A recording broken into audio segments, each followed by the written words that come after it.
শিক্ষক অভিজিৎ দের খুনের ঘটনায় জেলা সভাপতি টিটন পাল অভিযোগ করে জানান, আরকেপুর মহিলা থানার পুলিশ এবং পরবর্তীকালে কর্তব্যরত চিকিৎসকের অবহেলা ও গাফিলতির কারণে সঠিক চিকিৎসা না পেয়ে মৃত্যুর কোলে ঢলে পড়েন অভিজিৎ দে।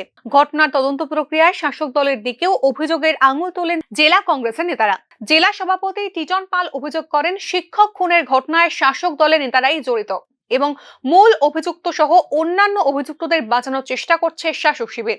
যিনি আধিকারিক রয়েছেন আলপনা সরকার, ওনার তো দায়িত্ব ছিল প্রথমে ওনাকে ট্রিটমেন্টের ব্যবস্থা করা। ট্রিটমেন্টের ব্যবস্থা না করে থানাতে ঠাই সেখানে বসিয়ে রাখলেন। পরবর্তী সময় পরিবারের তাদের প্রচেষ্টায় বড় বড় নেতারা এই ঘটনায় জড়িত, কারণ যে হত্যাকারী, যে এই হত্যাকাণ্ডের মূল অভিযুক্ত শাসক দলের একজন কট্টর সমর্থক। যদিও জেলা পুলিশ সুপারের বক্তব্য, গুরুত্বের সঙ্গে ঘটনার তদন্ত করছে পুলিশ এবং ঘটনায় জড়িত সবাইকে জালে তোলবার জন্য পুলিশি অভিযান জারি রয়েছে বলেও দাবি করেন তিনি।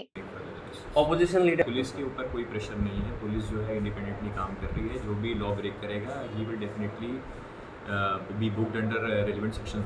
এদিন শিক্ষক খুনের ঘটনা তদন্তে ন্যায় বিচারের দাবি নিয়ে জেলা পুলিশ সুপারের সঙ্গে দেখা করে 5 জনের এক কংগ্রেস প্রতিনিধি দল। অভিজিৎদের খুনের প্রতিবাদ করে স্থানীয় এলাকায় পথসভাও করেন জেলা কংগ্রেস কর্মীরা।